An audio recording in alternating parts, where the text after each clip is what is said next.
নবী সাল্লাল্লাহু আলাইহি ওয়াসাল্লাম আমাদেরকে বহু আমল করার জন্য উৎসাহ দিয়েছেন, নির্দেশ দিয়েছেন। এর মধ্যে একটি বিশেষ আমল আছে, যে আমলটি আল্লাহ সুবহানাহু ওয়া তাআলা কোরআনে কারিমে 1 নয়, 2 নয়, 3 নয়, বহু জায়গায় অধিক পরিমাণে, বেশি পরিমাণে করার জন্য নির্দেশ করেছেন। নির্দিষ্টভাবে অন্য কোনো আমল অধিক পরিমাণে বেশি বেশি করে করার নির্দেশ করা হয়নি ওই আমলটি ছাড়া। সাধারণত যে কোনো আমলের ক্ষেত্রে কোরআন এবং সুন্নাহর দাবি হলো সে আমলটি যেন কোয়ালিটিফুল হয়, মানসম্মত হয়। এটি সব ক্ষেত্রেই প্রযোজ্য। আপনি যে কোনো ভালো কাজ করবেন সে কাজটি যেন ভালো হয়, উত্তম হয়, এমনকি দুনিয়ার কাজও যদি হয় সেই কাজটি যাতে সর্বোত্তম উপায়ে, সর্বোচ্চ সুন্দরভাবে, সুদৃঢ় উপায়ে, যথাযথভাবে আপনি করেন, এটাই ইসলামের কামনা। নবী সাল্লাল্লাহু আলাইহি ওয়াসাল্লাম ইরশাদ করেছেন, ইন্নাল্লাহা ইউহিব্বু ইযা আমিলা আহাদুকুম আমালান আন ইউতকিনা। নিশ্চয়ই আল্লাহ সুবহানাহু ওয়া তাআলা পছন্দ করেন বান্দা কোনো কাজ করলে সেই কাজটি যেন ইতকানের সাথে করে, সেই কাজটি যেন যথাযথভাবে করে, সুন্দর উপায়ে করে, এটি আল্লাহ সুবহানাহু ওয়া তাআলা পছন্দ করেন। অতএব যেই কোনো কাজই সুন্দর উপায়ে সঠিকভাবে করা হোক, এটাই হলো ইসলামের দাবি। বিশেষ করে নেক আমলের ক্ষেত্রে আল্লাহ সুবহানাহু ওয়া তাআলা কোরআনে কারিমের একাধিক জায়গায় আমাদেরকে বার্তা দিয়ে দিয়েছেন যে নেক আমলের ক্ষেত্রে মুখ্য বিষয় হলো তার কোয়ালিটি যেন ভালো হয়, মানসম্মত নেক আমল যেন হয়। আল্লাহ সুবহানাহু ওয়া তাআলা সূরা মুলকের শুরুর দিকে বলেছেন, আল্লাযী খালাকাল মাউতা ওয়াল হায়াতা লিয়াবলুয়াকুম আইয়ুকুম আহসানু আমালা। আল্লাহ সুবহানাহু ওয়া তাআলা তোমাদের জন্য মৃত্যু এবং জীবন এই দুটি বিষয় অধ্যায় রেখেছেন, মৃত্যু এবং জীবন দান করেছেন। তিনি পরীক্ষা নিতে চান তোমাদের মধ্যে কে আহসানু আমালা, আমলের ক্ষেত্রে কে সবচেয়ে সুন্দর আমল করে, ভালো আমল করে।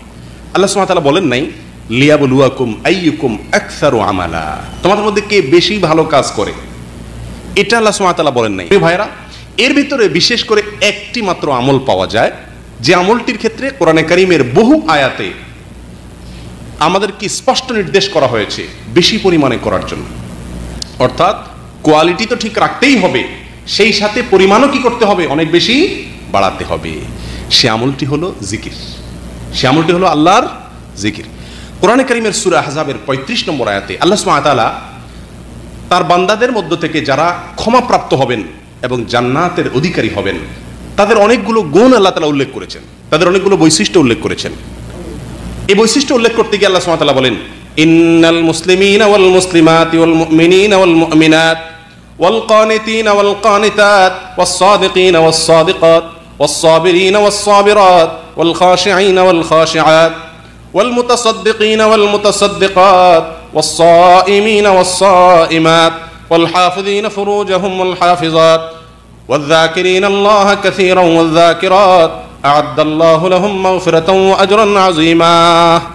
নিশ্চয়ই যারা মুসলিম, ইসলাম গ্রহণ করে, আল্লাহর কাছে আত্মসমর্পণ করে, বাহ্যিক অঙ্গ প্রত্যঙ্গগুলোকে আল্লাহর নির্দেশ মোতাবেক পরিচালিত করে, সেরকম পুরুষ নারী, নারী পুরুষ, যারা ঈমান আনে সেরকম পুরুষ এবং নারী, যারা আল্লাহর আনুগত্য করে, আল্লাহর কথা শুনে সেরকম পুরুষ এবং নারী, যারা সত্যবাদিতার সাথে চলাফেরা করে দুনিয়াতে, সত্যবাদী এরকম পুরুষ এবং নারী, যারা ধৈর্য ধারণ করে এরকম পুরুষ এবং নারী, যারা আল্লাহর ভয়কে অন্তরে লালন করে, পোষণ করে, অন্তরের আল্লাহর ভয় রাখে এরকম পুরুষ এবং নারী, এবং যারা আল্লাহর জন্য সাদকা করে, দান করে এরকম পুরুষ এবং নারী, যারা সিয়াম রাখে, রোজা রাখে আল্লাহকে সন্তুষ্ট করবার জন্য এরকম পুরুষ এবং নারী, যারা তাদের লজ্জাস্থানকে হেফাজত করে, অপাত্রে ব্যবহার করে না, চরিত্রকে সংরক্ষণ করে, হেফাজত করে এরকম পুরুষ এবং নারী।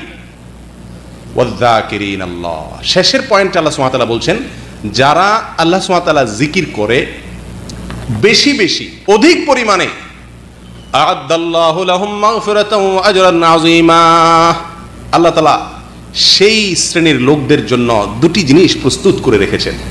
তাদের জন্য আল্লাহ সুবহানাহু ওয়া তাআলা ক্ষমা রেডি করে রেখেছেন, ক্ষমাকে আল্লাহ সুবহানাহু ওয়া তাআলা প্রস্তুত করে রেখেছেন, এবং আজরে আযীম, মহা প্রতিদান, মহা পুরস্কার, জান্নাত আল্লাহ সুবহানাহু ওয়া তাআলা তাদের জন্য প্রস্তুত করে রেখেছেন।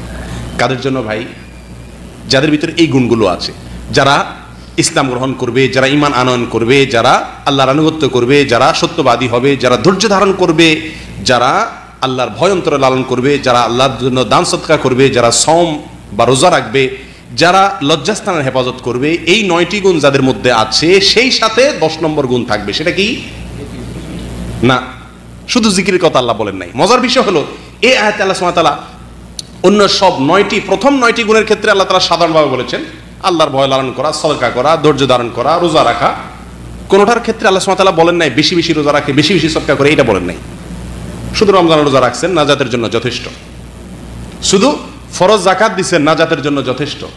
কিন্তু ভাই, এই শেষের আমলটির ক্ষেত্রে আল্লাহ সুবহানাহু ওয়া তাআলা বলছেন ওয়ায-যাকিরিনাল্লাহা কাসীরান ওয়ায-যাকিরাত, যারা আল্লাহর জিকিরটা বেশি বেশি করে। তাহলে বোঝা গেল একজন মানুষ জান্নাত পেতে হলে, একজন মানুষ আল্লাহর ক্ষমা পেতে হলে, তাকে অন্য সমস্ত নেক আমলগুলো যথাযথ উপায়ে পরিমাণ মতো আল্লাহ যতটুকু ধার্য করে দিয়েছেন ততটুকু করার পাশাপাশি একটি আমল সবচাইতে বেশি পরিমাণে করতে হবে। সেটা কোনটা? আল্লাহর জিকির। আল্লাহ আয়াতে বলেছেন ওয়ায-যাকিরিনাল্লাহা কাসীরা ওয়ায-যাকিরাত, যারা আল্লাহর জিকিরটা বেশি বেশি করে এরকম নারী পুরুষদেরকে আল্লাহ ক্ষমা করবেন এবং মহাপুরস্কার দিবেন। প্রিয় ভাইয়েরা, আল্লাহ সুবহানাহু ওয়া তাআলা কোরআনে কারীমের সূরা আলে ইমরানের 41 নম্বর আয়াতে তার নবী জাকারিয়া আলাইহিস সালাতু ওয়াস সালামকে উপদেশ দিচ্ছেন একটি আমলকে বেশি করে করার জন্য আল্লাহ তাআলা নির্দেশ করছেন। সেটি কি? আল্লাহ সুবহানাহু ওয়া তাআলা বলছেন ওয়াযকুর রাব্বাকা কাসীরা ওয়াসাব্বিহ বিল আশিয়্যি ওয়াল ইবকার, হে জাকারিয়া, আপনি আপনার রবের জিকির এটা বেশি পরিমাণে করুন, আপনার রবের জিকিরটা পরিমাণে অনেক বেশি করুন এবং সকাল সন্ধ্যায় আপনার রবের, আপনার পালনকর্তার পবিত্রতা বর্ণনা করুন। আল্লাহ বলছেন তার নবী জাকারিয়া আলাইহিস সালাতু ওয়াস সালামকে কোন আমলটা বেশি করার জন্য? জিকিরের আমলটা বেশি করার জন্য। কোরআনে কারিমে অন্য কোন নবীকে আল্লাহ সুবহানাহু ওয়া তাআলা কোন বিশেষ আমলের ব্যাপারে বলেন নাই যে সালাত বেশি বেশি পড়ো, রোজা বেশি বেশি রাখো, এই আমলটা বেশি বেশি করো। একটি আমলের ক্ষেত্রে বলেছেন, সেটা হলো কি? আল্লাহর জিকির। প্রিয় ভাইরা, মূসা আলাইহিস সালাতু ওয়াস সালাম আল্লাহর নবী, তিনি আল্লাহর কাছে তার ভাই হারুন আলাইহিস সালাতু ওয়াস সালামকে নবী হিসাবে ফেরাউনকে দাওয়াত দিতে যাওয়ার সময় সঙ্গী হিসাবে চেয়েছেন এবং কারণ হিসাবে উল্লেখ করেছেন সূরা তাহা। আল্লাহ সুবহানাহু ওয়া তাআলা মূসা আলাইহিস সালাতু ওয়াস সালামের সেই ভাষ্যকে উল্লেখ করেছেন এভাবে, কাইনুসাব্বিহাকা কাসীরান ওয়া নাযকুরাকা কাসীরা, হে আল্লাহ, আমি আমার ভাই হারুনকে আমার সঙ্গে ফেরাউনকে দাওয়াত দিতে যাওয়ার সময় সঙ্গী হিসাবে আপনার কাছে চাইছি। কেন? কাইনুসাব্বিহাকা কাসীরান ওয়া নাযকুরাকা কাসীরা, যেন আমরা দুনো ভাই মিলে আপনার জিকির বেশি করতে পারি, আপনার পবিত্রতা বেশি বর্ণনা করতে পারি। মূসা আলাইহিস সালাতু ওয়াস সালামও যে আমলটি বেশি করতে চাচ্ছেন সেটা হলো কোনটা? আল্লাহর জিকির। বেশি বেশি করতে চাচ্ছেন, আল্লাহর কাছে আকাঙ্ক্ষা প্রকাশ করছেন, ভাইকে চাইছেন সঙ্গী হিসাবে। কেন? বেশি বেশি আল্লাহর জিকির করার জন্য। বেশি বেশি আল্লাহর জিকিরের গুরুত্ব আল্লাহর নবী মূসা আলাইহিস সালাতু ওয়াস সালাম খুব ভালো করে উপলব্ধি করেছেন। সেজন্যই আল্লাহর জিকির বেশি বেশি করবার জন্য আল্লাহর কাছে কি চাচ্ছেন? সাহায্য চাইতেছেন।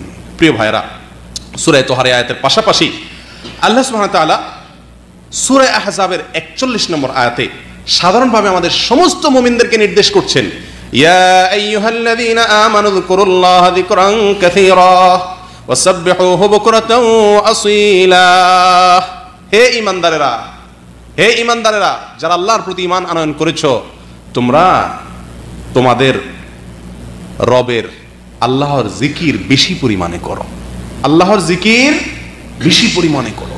উযকুরুল্লাহা যিকরান কাসীরা, আল্লাহর জিকিরটা বেশি করে করো।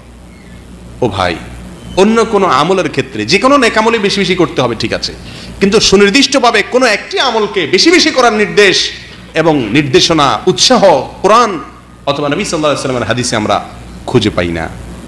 অথচ এই একটি আমল জিকির, যেটার ব্যাপারে কোরআনে বহু জায়গায়, একাধিক জায়গায় আল্লাহ সুবহানাহু ওয়া তাআলা নির্দেশ করছেন। আমাদের সমস্ত ঈমানদারদেরকে আল্লাহ সম্বোধন করে বলছেন, ইয়া আইয়ুহাল্লাযীনা আমানু, হো ঈমানদারেরা, উযকুরুল্লাহা যিকরান কাসীরা, তোমরা আল্লাহকে বেশি বেশি জিকির করো, আল্লাহর জিকিরটা বেশি বেশি করো। ওয়াসাব্বিহুহু বুকরাতাও ওয়া আসীলা, আর প্রতিদিন সকালে সন্ধ্যায় নিয়ম করে আল্লাহর পবিত্রতা বর্ণনা করো। প্রিয় ভাইরা, এর বিপরীতে আল্লাহ সুবহানাহু ওয়া তাআলা মুনাফিকদের ব্যাপারে বলেছেন যে তাদের জন্য আল্লাহর জিকির করাটা কঠিন।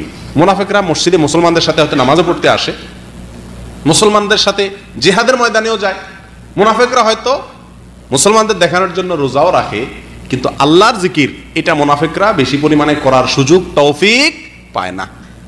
ইমানদাররা আল্লাহর জিকির বেশি করার সুযোগ পায়। আল্লাহ সুবহানাহু ওয়া তাআলা কোরআনে কারীমে মুনাফিকদের সম্পর্কে বলতে গিয়ে বলেন, লা ইয়াযকুরুনাল্লাহা ইল্লা কালিলা, তারা আল্লাহর জিকিরটা পরিমাণে খুব অল্পই করে, কারণ আল্লাহর জিকির এটা অন্তর থেকে আসে। যার অন্তরে ঈমান নাই, যার অন্তরে ঈমান নাই, তার অন্তর দ্বারা আল্লাহর জিকির করার সুযোগ তৌফিক হয় না। যার অন্তরে ঈমান যত বেশি, যার অন্তরে আল্লাহর প্রতি ঈমান যত মজবুত, যত সুদৃঢ়, সে স্বয়ংক্রিয়ভাবে আল্লাহর জিকির তার দ্বারা বেশি পরিমাণে চলে আসে। প্রিয় ভাইরা, জিহাদের ময়দান, যুদ্ধের ময়দান, যেখানে নামাজ পর্যন্ত আল্লাহ সুবহানাহু ওয়া তাআলা বিশেষ পদ্ধতিতে পড়ার নির্দেশ দিয়েছেন। আর সে নির্দেশ হলো, জামাতে যখন নামাজ আদায় করবে ইমামের পিছনে, যোদ্ধারা 1 রাকাত নামাজ পড়ে চলে যাবেন। অন্য কোথাও 1 রাকাত নামাজ পড়ে ইমাম সাহেব রেখে চলে যাওয়ার বিধান আছে, কিন্তু যুদ্ধের ময়দানে আছে 1 রাকাত নামাজ পড়ে যোদ্ধারা চলে যাবে। অন্য যোদ্ধারা যুদ্ধে লিপ্ত থাকবে ওই সময়, এরা চলে যাওয়ার পরে তারা এসে ইমামের সাথে যোগ দিবে, অর্থাৎ 1 রাকাত করে নামাজ শেষ করবে। এ হলো যুদ্ধের ময়দানে নামাজের সিস্টেম। ইসলামের সবচেয়ে গুরুত্বপূর্ণ বিধান নামাজ, সেটাকেও আল্লাহ সুবহানাহু ওয়া তাআলা সংক্ষেপ করে দিয়েছেন এবং বিশেষ পদ্ধতি দিয়েছেন, কারণ ময়দানটা হলো যুদ্ধের ময়দান, জায়গাটা হলো যুদ্ধের জায়গা। আর সেই জন্য নামাজকে পর্যন্ত আল্লাহ সুবহানাহু ওয়া তাআলা সংক্ষেপ করে দিয়েছেন। প্রিয় ভাইরা, সেই জায়গায় যে যুদ্ধের ময়দানে অনেক বিধান আল্লাহ সুবহানাহু ওয়া তাআলা শিথিল করে দিয়েছেন, অনেক বিধান আল্লাহ সুবহানাহু ওয়া তাআলা শিথিল করে দিয়েছেন, সেই যুদ্ধের ময়দানে আল্লাহ সুবহানাহু ওয়া তাআলা তার জিকিরের এই আমলটিকে সেখানেও বেশি পরিমাণ করার জন্য নির্দেশ করেছেন। সুবহানাল্লাহ। আল্লাহ সুবহানাহু ওয়া তাআলা বলেন, ইয়া আইয়ুহাল্লাযীনা আমানু ইযা লাকীতুম ফিআতান ফাসবুতু ওয়াযকুরুল্লাহা কাসীরান লাআল্লাকুম তুফলিহুন। ও ঈমানদারেরা, তোমরা যদি কোনো বাহিনীর সঙ্গে মিলিত হও যুদ্ধে, তো সে অবস্থায় তোমরা দৃঢ়পদ থাকবে, পিছপা হবে না, যত কষ্টই আসুক পলায়ন করবে না যুদ্ধ থেকে, প্রয়োজনে আল্লাহর জন্য জীবন দিয়ে দিবে, সামনে অগ্রসর হবে, দৃঢ়পদ থাকবে। আর একটি আমলের ক্ষেত্রে আল্লাহ সুবহানাহু ওয়া তাআলা বলছেন, উপদেশ দিচ্ছেন, নির্দেশ দিচ্ছেন, ওয়াযকুরুল্লাহা কাসীরা, যুদ্ধের ময়দানে গিয়েও তোমরা আল্লাহর জিকিরটা বেশি পরিমাণে করো। সুবহানাল্লাহ। যে আমলটি আল্লাহ তাআলা যুদ্ধের ময়দানেও বেশি করতে বলছেন, সেটার নাম কি ভাই? আল্লাহর জিকির। সুবহানাল্লাহ ওয়া বিহামদি। প্রিয় ভাইরা, এরকম একটি আমল, এত গুরুত্বপূর্ণ আমল যুদ্ধের ময়দানেও বেশি করতে বলেছেন। ইমানদারের আলামত হলো আল্লাহর জিকির বেশি বেশি করবে। মুনাফিকের আলামত আল্লাহর জিকির বেশি করার তৌফিক হবে না। আল্লাহর নবী জাকারিয়া ইসলামকে আল্লাহ জিকিরের বেশি বেশি করার নির্দেশ করতেন। জিকির করার নির্দেশ শুধু না, সাধারণভাবে জিকির করার নির্দেশ না, জিকির তো করবা, বেশি বেশি করতে হবে। মুসা আলাইহিস সালাম বেশি বেশি জিকির করতে চাইছেন। আল্লাহ সুবহানাহু ওয়া তাআলা ইমানদারদেরকে সাধারণভাবে বেশি বেশি জিকির নির্দেশ করেছেন। সূরা আহজাবের 35 নম্বর আয়াতে আল্লাহ সুবহানাহু ওয়া তাআলা আল্লাহর ক্ষমা এবং জান্নাত যাদের জন্য রেডি করে রাখা আছে, প্রস্তুত করে রাখা আছে, তাদের জন্য যে সমস্ত গুণ এবং বৈশিষ্ট্য অপরিহার্য, সেরকম 10টি গুণের কথা আল্লাহ তাআলা বলেন। 9টি গুণের ক্ষেত্রে সাধারণভাবে বলে 10 নম্বর গুণ আল্লাহর জিকিরের কথা বলে আল্লাহ বলছেন, এই আমলটা বেশি বেশি করবে। তাদের মার্কা হলো এই আমলটা তারা বেশি বেশি করবে। প্রিয় ভাইরা, এতগুলো আয়াত থেকে আমরা যে বার্তাটা পাই সেটি হলো, কোরআন এবং সুন্নাহর একটি মাত্র আমল পাওয়া যায় যে আমলটিকে বেশি বেশি পরিমাণে সবচাইতে বেশি বেশি করতে বলা হয়েছে। সে আমলটা হলো কি? আল্লাহর জিকির। যেহেতু এই আমলটা বেশি বেশি করতে নির্দেশ করা হয়েছে, এই জন্য এই আমল করা আল্লাহ সহজ করে দিয়েছেন। এই আমল করা আল্লাহ তাআলা কি দিয়েছেন? সহজ করে দিয়েছেন। এই আমল করতে ওযু লাগে না, বিনা ওযুতেও আল্লাহর জিকির করা যায়। গোসল লাগে না, বিনা গোসলেও আল্লাহর জিকির করা যায়। টাকা পয়সা লাগে না, বিনা পয়সায় আল্লাহর জিকির করা যায়। খুব বেশি কষ্ট পরিশ্রম করা লাগে না, সর্বাবস্থা আল্লাহর জিকির করা যায়। হ্যাঁ, শুয়ে বসে দাঁড়িয়ে সর্বাবস্থায়, কিয়ামান ওয়া কুউদান ওয়া আলা জুনুবিহিম, দাঁড়িয়ে বসে শুয়ে সর্বাবস্থায় কি করা যায়? আল্লাহর জিকির করা যায়। সবচেয়ে সহজ আমল না? যে আমলটা সবচেয়ে পরিমাণে বেশি করতে হবে, আল্লাহ সুবহানাহু ওয়া তাআলা সেই আমলটাকে আমাদের জন্য সবচেয়ে কি করে দিয়েছেন? সহজ করে দিয়েছেন। অতএব এই আমলটা, এর চাইতে সহজ আমল ইসলামে আর খুঁজে পাওয়া যায় না। অতএব এই আমলটা বেশি বেশি করা দরকার কি দরকার না ভাই? প্রিয় ভাইয়েরা, এই আমলটির জন্য বিশেষ কোনো সময়ও ধার্য করা হয় নাই। 24 ঘন্টার যে কোনো সময় আপনি করতে পারেন, কোনো নির্দিষ্ট কোনো সময় নাই।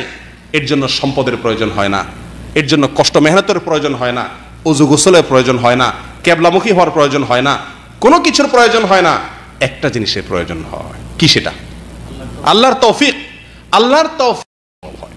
আর যদি আল্লাহর তৌফিক না হয় তাহলে এত সহজ করে দেওয়ার পরও এই আমলটি করা সহজ হয় না। আল্লাহ সুবহানাহু ওয়া তাআলা আমাদের সকলকে অধিক পরিমাণে জিকির যারা করে সেরকম ইমানদারদের মধ্যে শামিল হওয়ার তৌফিক দান করুন।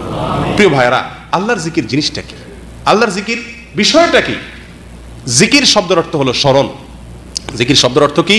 স্মরণ করা, উল্লেখ করা। আল্লাহর জিকির সাধারণত দুই ভাবে হতে পারে। এক, মুখ দিয়ে আল্লাহর জিকির করা। দুই, অন্তর দিয়ে আল্লাহর কথা স্মরণ করা। একটি মানুষ যে আমার জীবনকে রক্ষা করেছে, আমার মৃত্যুদণ্ডের ঘোষণা হয়ে গেছে, তার মাধ্যমে আমি জীবন পেয়েছি ফিরে, এই লোকটির কথা আমার বারবার জীবনে মনে পড়বে কি পড়বে না? সারাক্ষণ পড়বে কি পড়বে না? কৃতজ্ঞতা আসবে কি আসবে না? ঠিক তেমনি ভাবে রব্বুল আলামিন, যার হাতে আমার জীবন মরণ, যিনি আমাকে বহু বিপদ থেকে জীবনে রক্ষা করেছেন, রক্ষা করে চলেছেন, যিনি আমাকে বাঁচিয়ে রেখেছেন, সেই রব্বুল আলামিনের কথা অন্তরে স্মরণ করা, তার প্রতি কৃতজ্ঞতা অন্তরে লালন করা, এটা হলো অন্তরের জিকির। আল্লাহর কথা অন্তরে মাঝে মধ্যে স্মরণ আসা। প্রিয় ভাইয়েরা, অন্তরে অনেকের কথাই স্মরণ আসে। দিন এবং রাতে 24 ঘন্টার ভেতরে আল্লাহর কথা একাকী অন্তরে কতবার আমাদের স্মরণ আসে।